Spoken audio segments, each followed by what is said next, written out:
अब जो है मिकी आर्थर पर उन्होंने केस खोल दिया है। अब मिकी आर्थर से वो बदला लेंगे। रिजवान अब ग्राउंड में नमाज नहीं अदा कर सकते। अरे क्रिकेट की पिच पे क्रिकेट खेलो, मस्जिद में नमाज पढ़ो। हाँ।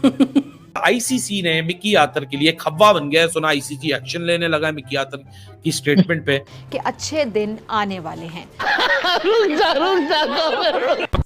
पाकिस्तान के टीम डायरेक्टर मिकी आर्थर को फंसाने की कोशिश कर रहे हैं। वो कह रहे हैं हम उनकी स्टेटमेंट रिव्यू करेंगे। उन्होंने ये कैसे सच बोल दिया कि ये इवेंट, ये वर्ल्ड कप आईसीसी नहीं करवा रहा, लग रहा है ये बीसीसीआई करा रहा है। ये जो भारत में हो रहा है वो आपके सामने है। आईसीसी की क्या हैसियत है इस वक्त, ये आपको भी पता और ये हमें भी पता। पागल समझा मैं कौन को आप लोगों ने। बड़ा सुकून आ रहा है भैया इनको देख देख के। बीसीसीआई ये आप छोड़ दो, हमें अपने हाल पे छोड़ दो, हमें ये टूर्नामेंट खेलने दो आराम से। ये ज्यादती पे ज्यादती अब हम बर्दाश्त नहीं करेंगे। फिर पाकिस्तानी कहते हैं हम क्यों हार जाते हैं, क्या वजूहात हैं। क्रिकेट की हिस्ट्री में अगर सबसे बड़ा मातम अगर किसी मुल्क ने बनाया ना तो वो मुल्क है पाकिस्तान। आप यकीन मानोगे पाकिस्तान टीम को मैच आ रहे 4 दिन हो गए और चौथे दिन तक अभी तक पाकिस्तान मीडिया के अंदर हार का मातम चल रहा है। नमस्कार दोस्तों, स्वागत है आपका एक और नए वीडियो के साथ। मेरा नाम है अतुल। और दोस्तों जैसा कि आप लोगों को पता होगा कि भारत और पाकिस्तान का मैच जब से अहमदाबाद में हुआ है, जब से जय श्री राम के नारे लगाए गए हैं, तब से इसे एक नया इशू बना दिया गया है। हालांकि जो ये सारा मामला है ये मोहम्मद रिजवान का ही शुरू किया हुआ है। जब उसने बीच मैदान में उसने नमाज पढ़ी, नमाज तो खैर पढ़ाई, फिर जीतने के बाद यह जीत हमास के आतंकवादियों के नाम कर दिया, जिसके बाद से उसको बेफिटिंग रिप्लाई मिल रहा है इंडियन क्राउड से। अब ये तो होना ही था और ये हो भी चुका है। उसके बाद इनके जो कोच है मिकी आर्थर, वो सामने आते हैं मीडिया में और वो कहते हैं कि लग ही नहीं रहा था कि यह एक आईसीसी का इवेंट है, यह लग रहा था कि यह प्योरली एक बीसीसीआई यानी कि इंडिया का इवेंट है और इंडिया के ही गाने चल रहे थे, यहाँ पे पाकिस्तान के गाने नहीं चल रहे थे। और इसका नतीजा यह रहा है कि अब आईसीसी मिकी आर्थर पे कार्रवाई करने जा रही है। और इसे लेकर जो रिएक्शन जो पाकिस्तान से देखने को मिल रहा है, खासकर उनकी मीडिया से, वो काफ़ी इंटरेस्टिंग है, वो जो आपको देख के काफ़ी मज़ा आने वाला है। So without wasting any further time हम चलते हैं वीडियो की तरफ और वीडियो को देखते हैं।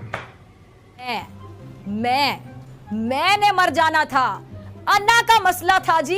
मैं भारतीय टीम को एक बार और बहुत सारी बधाइयां देना चाहता हूं कि उनकी वजह से इन पाकिस्तानियों को हमें रोते हुए चेहरे देखने को मिल रही है। अल्लाह मियां ने इसको 49 पे इसलिए आउट कर दिया ताकि वो जितने हिंदू बैठे हुए थे ना अहमदाबाद में 1 लाख के करीब, उनके बीच में ये नमाज ना पढ़े। इस मौलवी के खिलाफ भारत में बहुत गुस्सा है। ये है मोहम्मद रिजवान लेगवान white lipstick. Don't be this honest Mickey Arthur, आपको ये पकड़ लेंगे, आपको फाइन करेंगे, आपको सस्पेंड करेंगे। आईसीसी इंडियन क्रिकेट काउंसिल कह रहा है, हम लोग रिव्यू कर रहे हैं क्रिटिसिज्म मिकी आर्थर का कि उन्होंने कैसे कह दिया ये ग्लोबल इवेंट जो है ये इंडिया करवा रहा है, ये करवा ही नहीं रहा आईसीसी। अब जो है मिकी आर्थर पर उन्होंने केस खोल दिया है। अब मिकी आर्थर से वो बदला लेंगे। ठंड तो पता नहीं कब आएगी, लेकिन इनको रोता हुआ देख के ना यहाँ ठंड आ रही है। यहाँ वो कहते हैं जनाब कि मोहम्मद रिजवान का मैच के दौरान नमाज पढ़ना जो है वो जाहिर करता है कि उनका दीन क्या है, उनका मजहब क्या है, लिहाजा ये गेम स्पिरिट के खिलाफ है। जब that man can bring up Allah and रसूल एंड प्रे इन दैट और नमाज पढ़ने लग जाए सबके सामने, ये एक show of force intimidation tactic है। This is not a personal matter. जब रिजवान नमाज पढ़े ग्राउंड में तो पॉलिटिसाइज नहीं होता, लेकिन जब पब्लिक जय श्री राम बोले तो पॉलिटिसाइज होता है। समझ नहीं आ रही मुझे कि उन्होंने मोहम्मद रिजवान के अगेंस्ट चांटिंग पे, स्लोगन्स पे बदला क्यों नहीं लिया, उसमें स्टेटमेंट क्यों नहीं दी। बाबर आजम पे हूटिंग हुई, टॉस जब वो करने जा रहे थे चांटिंग हुई, उस पे स्टेटमेंट नहीं आई आईसीसी की। इंडिया ने तुम्हारे बाप है हम के स्लोगन्स रेज किए, उस पे नहीं आईसीसी की स्टेटमेंट आई। जय श्री राम बोला तो वहां पे एक ऐसा एक माहौल वहां पे बन गया कि पाकिस्तानी जो टीम वाले हैं वो सकपका गए कि एक तो मैच हार गए, ठीक है, बहुत गंदा खेले, बहुत बुरा हार गए, लेकिन जब उसको हम कवर कर रहे हैं तो उससे भी गंदा कवर कर रहे हैं कि जी हम इस वजह से हार गए। लेकिन सबसे बढ़िया मजा मुझे पता है किसमें आया, कौन सी न्यूज में, जो पाकिस्तानी कह रहे थे कि यार इन्होंने जय श्री राम बोला मैच हार गए। मेजर साहब तो पाकिस्तान के ऑफिशियल फादर है, इसमें तो कोई दो राय नहीं है। और ये अच्छा नहीं पहलेंगे पाकिस्तान को तो कौन पहलेगा। हसन अली को पेपर प्लेन थ्रो करके मारा गया, इंटरप्ट करने की कोशिश की गई मैच, उस पे नहीं स्टेटमेंट आई आईसीसी की। स्टेटमेंट कैसे आ गई मिकी आर्थर पे? मिकी आर्थर ने क्या झूठ बोला है? सच ही तो बोला है मिकी आर्थर ने। कैसे आईसीसी स्टेटमेंट दे सकता है कि वो फाइन या सस्पेंड करेगा मिकी आर्थर को या रिव्यू करेगा क्रिटिसिज्म को। मिकी आर्थर तो रुक गया था, उसने रोक लिया था अपने आप को, उसने कह दिया था मैं मजीद नहीं बोलूंगा वरना मुझे फाइन हो जाएगा, मुझे सस्पेंड कर देंगे। उसको पहले शक था, वरना बहुत कुछ था उसके पास बोलने को, बहुत कुछ है हमारे पास बोलने को। आपकी हकदर्मी, आपकी ईगो, आपकी ज्यादती के खिलाफ बहुत कुछ बोल सकते हैं हम, बहुत कुछ बोल सकते हैं पाकिस्तान के प्लेयर्स, बहुत कुछ बोल सकता है पाकिस्तान का कोच, लेकिन वो चुप रहा। और पाकिस्तान टीम की मुसीबत कम नहीं हुई अभी तक। जिसने ज़ैनब अब्बास की शिकायत की थी और ज़ैनब अब्बास के ख़िलाफ़ उसने दिल्ली की एक थाने में मुकदमा दर्ज कराने की दरख्वास्त दी थी, क्योंकि ज़ैनब अब्बास के कुछ ट्वीट से आज से 9-10 साल पुराने, उनकी बिना पे ज़ैनब को इंडिया छोड़ना पड़ गया, उनको दुबई जाना पड़ गया। इन्होंने ही दोबारा आईसीसी से शिकायत की है कि ये जो ग्राउंड के अंदर अभी हाल ही में नीदरलैंड से पाकिस्तान का जो मैच हुआ था, उसमें मैच के वक्फे के दौरान मोहम्मद रिजवान ने नमाज़ पढ़ी थी। वो कहते हैं जनाब कि मोहम्मद रिजवान का मैच के दौरान नमाज पढ़ना जो है वो जाहिर करता है कि उनका दीन क्या है, उनका मज़हब क्या है, लिहाजा ये गेम स्पिरिट के ख़िलाफ़ है। या आप इनकी इंतहा पसंदी का अंदाज़ा लगाएं। इनके क्राउड ने और इनके स्टेडियम में, नरेंद्र मोदी स्टेडियम में जय श्री राम के नारे लगे थे और बाकायदा तौर पे वहाँ पे स्टेडियम के अंदर स्पीकर्स के ऊपर जय श्री राम का जो भजन होता है वो बजाया गया था। तब कोई प्रॉब्लम नहीं था आपको, तब कोई आपत्ति नहीं थी आपको। यहाँ पे प्रॉब्लम हो गया कि मोहम्मद रिजवान, मतलब शिकायत में लिखा है, ज़रा हैरान आप जरा सुनिएगा। कहते हैं जनाब कि मोहम्मद रिजवान का स्टेडियम में नमाज पढ़ना खेल की रूह और आईसीसी के ज़वाबित के मुनाफी है। अगर लिखते हैं रिजवान ने नमाज अदा करके जाहिर किया कि वो मुसलमान हैं, जिससे खेल की रूह को शिकस्त हुई। यानी आप लोग जो स्टेडियम में जाहिर कर रहे थे कि आप हिंदू हैं और कट्टर हिंदू हैं, उससे कोई मसला नहीं होता। स्टेडियम की इंतज़ामिया बड़े बड़े स्पीकरों के ऊपर जय श्री राम चला रही थी, उससे कुछ नहीं होता। और हमारा एक मुसलमान प्लेयर, भाई वो जाहिर क्या होता है, मोहम्मद रिजवान मुसलमान है, यस ही इज़ मुस्लिम, तो उससे प्रॉब्लम क्या है आपको? वो वहाँ पे नमाज पढ़ रहा है। क्या बाकी क्रिश्चियंस लोग खेल के मैदान में क्रॉस का निशान नहीं बनाते क्या? आप लोगों ने क्या टैटूज नहीं लगाए होते क्या? जो इंडियन प्लेयर, जो हिंदू प्लेयर्स, उन्होंने टैटूज नहीं बनाए होते क्या? ओम का टैटू नहीं बनाया होता क्या? बनाया होता है। So what's wrong with him offering prayers? अच्छा, वो किसी ने बताया, लिखा हुआ था नीचे कि अल्लाह मियां ने इसको 49 पे इसलिए आउट कर दिया ताकि वो जितने हिंदू बैठे हुए थे ना अहमदाबाद में 1 लाख के करीब, उनके बीच में ये नमाज ना पढ़े। मैंने बड़ी कोशिश की मैं देखूं कि कहीं से नमाज पढ़ी या नहीं पढ़ी।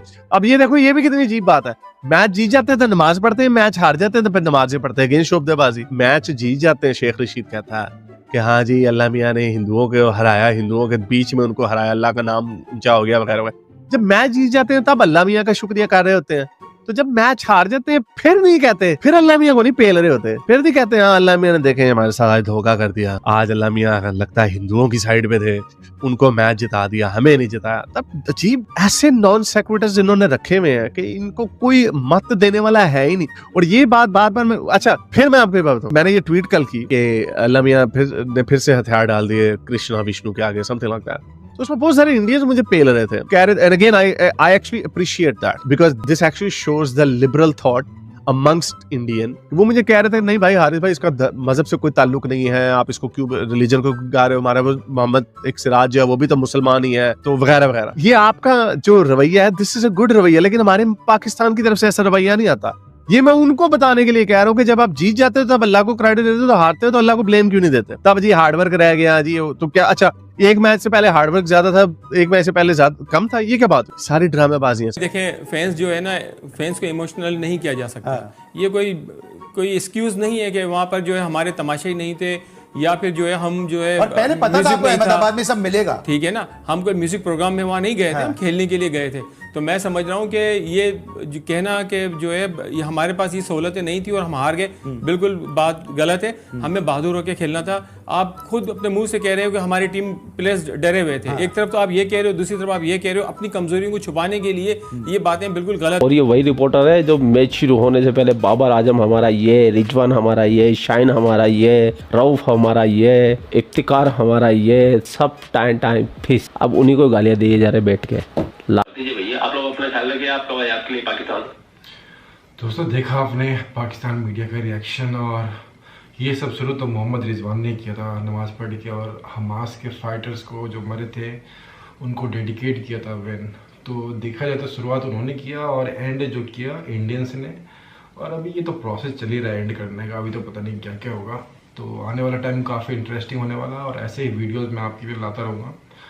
और वीडियो को लाइक ज़रूर कीजिएगा, हो सके तो चैनल सब्सक्राइब कर लें। जय हिंद।